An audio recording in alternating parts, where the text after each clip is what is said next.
사건 번호는 대법원 2018도 13877 전원합의체 판결이다.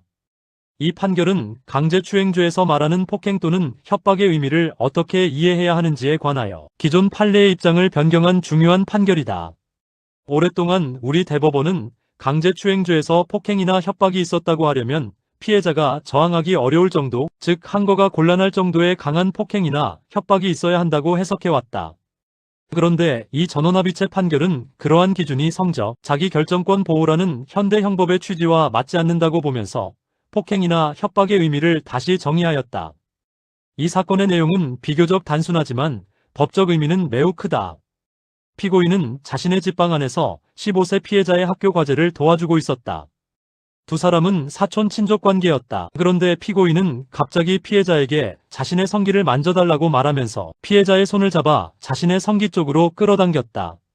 피해자는 이를 거부하고 집에 가겠다고 하였다. 그러자 피고인은 피해자를 양팔로 끌어안았고 피해자가 뒤로 물러나다가 침대에 넘어지자 피해자 위로 몸을 겹쳐 올라갔다. 그리고 피해자의 옷 안으로 손을 넣어 가슴을 약 30초 동안 만졌다. 피해자가 벗어나려고 하며 이러면 안 된다. 큰일 난다 라고 말하자 피고인은 한 번 더 피해자를 끌어안았다. 피해자는 수사기관과 법정에서 너무 무서워 말이 나오지 않았고 소리를 지르면 더 큰일이 날 것 같았다 고 진술하였다. 그런데 원심 법원은 이 사건을 강제추행으로 보기 어렵다고 판단하였다. 원심의 생각은 이랬다.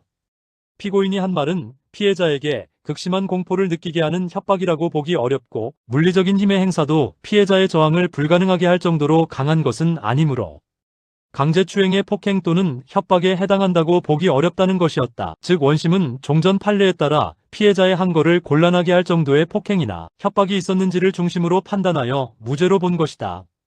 이 사건에서 대법원이 보아야 할 가장 중요한 쟁점은 바로 이것이었다.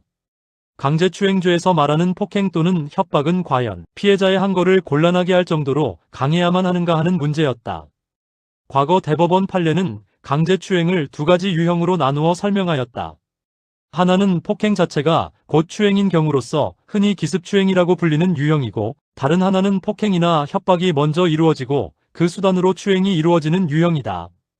종전 판례는 두 번째 유형에서는 반드시 피해자의 항거를 곤란하게 할 정도의 폭행이나 협박이 있어야 한다고 보았다. 이 사건 전원합의체는 바로 이 부분의 판례를 바꾸어야 하는지 여부를 판단한 것이다. 대법원의 다수 의견은 종전 판례를 변경하였다. 다수 의견은 강제추행죄의 폭행 또는 협박은 반드시 피해자의 항거를 곤란하게 할 정도로 강할 필요는 없다고 보았다. 대신 상대방의 신체에 대해 불법한 유형력을 행사하는 정도의 폭행이 있거나 일반적으로 보아 공포심을 일으킬 수 있는 정도의 해악을 고지하는 협박이 있으면 강제추행죄의 구성 요건을 충족할 수 있다고 판시하였다. 다시 말해 형법상 일반적인 폭행이나 협박이 있으면 충분하다는 입장을 취한 것이다. 대법원이 이러한 결론에 이른 이유는 몇 가지로 설명된다. 첫째, 형법 조문 자체에 폭행이나 협박의 정도를 제한하는 내용이 없다는 점이다. 형법 제298조는 단지 폭행 또는 협박으로 사람을 추행한 자라고만 규정하고 있을 뿐이다. 그런데 판례가 별도로 항거 곤란이라는 요건을 추가한 것은 문헌에 없는 조건을 덧붙인 셈이 된다는 것이다. 둘째, 강제추행죄가 보호하는 법익이 무엇인지에 대한 인식이 달라졌다는 점이다.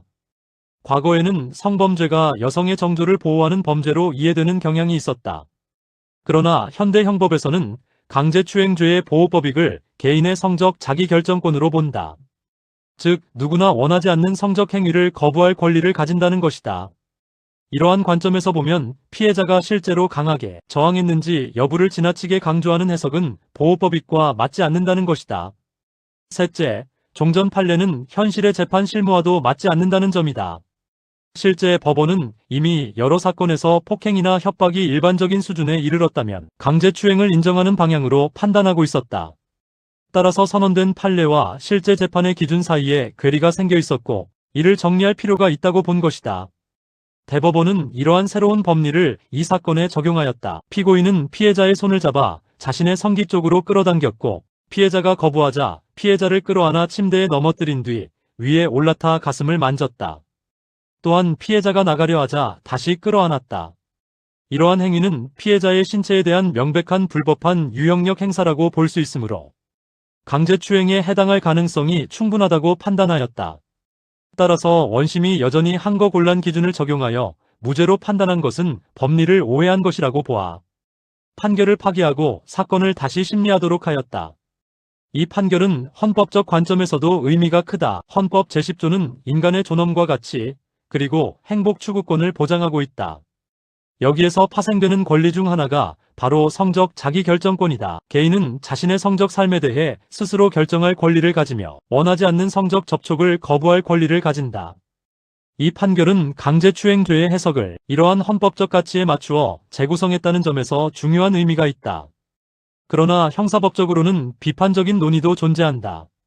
우선 폭행이나 협박의 기준을 완화하면 강제추행죄의 적용 범위가 지나치게 넓어질 수 있다는 우려가 있다. 강제추행죄는 단순한 벌금형에 그치지 않고 신상정보 등록, 취업 제한 등 여러 중대한 법적 효과를 가져오는 범죄이다. 그런데 폭행의 문턱이 낮아지면 비교적 경미한 신체 접촉까지 형사처벌의 영역으로 들어올 가능성이 있다는 것이다. 또 다른 비판은 입법과 판례의 역할에 관한 것이다. 일부 대법관은 이러한 변화는 법원이 해석으로 해결할 것이 아니라 국회의 입법을 통해 이루어져야 한다고 주장하였다. 형벌법규의 범위를 넓히는 해석은 죄형 법정주의나 형벌불소급 원칙과 충돌할 위험이 있기 때문이다. 오랫동안 유지된 판례를 갑자기 변경하면 과거 행위에 대해서도 새로운 기준이 적용될 수 있다는 점도 문제로 지적되었다. 그럼에도 불구하고 이 판결은 우리 형사법에서 성범죄를 바라보는 시각이 변화하고 있음을 보여주는 대표적인 사례라고 평가된다.